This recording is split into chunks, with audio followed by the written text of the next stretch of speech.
حضرت عائشہ رضی اللہ تعالیٰ عنہ فرماتی ہیں، ایک دن حضور صلی اللہ علیہ وسلم گھر آئے۔ میں نے دیکھا کہ حضور صلی اللہ علیہ وسلم بہت خوش تھے۔ حضور صلی اللہ علیہ وسلم جلدی میں کوئی چیز اٹھا کے جانے لگے۔ میں نے راستہ روک لیا کہ میں نے نہیں جانے دینا۔ حضور صلی اللہ علیہ وسلم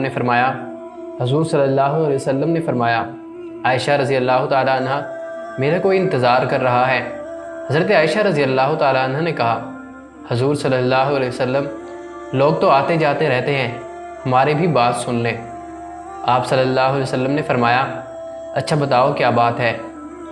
حضرت عائشہ رضی اللہ تعالیٰ عنہ نے بتایا کہ مجھے میرے والد نے کہا تھا، جس دن حضور صلی اللہ علیہ وسلم کو خوش دیکھو تو میری اور اپنی بخشش کی دعا کروانا۔ حضور صلی اللہ علیہ وسلم نے ہاتھ اٹھائے، اے اللہ عائشہ اور ابو بکر کو عزت والی زندگی عطا فرما، اے اللہ ان کا حساب قیامت میں آسان فرمانا۔ اور پھر کہا، اے اللہ انہیں بغیر حساب جنت عطا فرما۔ حضور پاک صلی اللہ علیہ وسلم دعا مانگ چکے تو پوچھا، عائشہ رضی اللہ تعالیٰ عنہ اب خوش ہو؟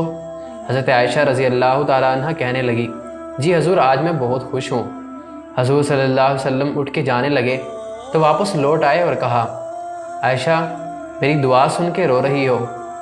مجھے قسم ہے اللہ کی عزت کی، میں اپنے ہر امتی کے لیے یہی دعا دن میں 2 مرتبہ مانگتا ہوں۔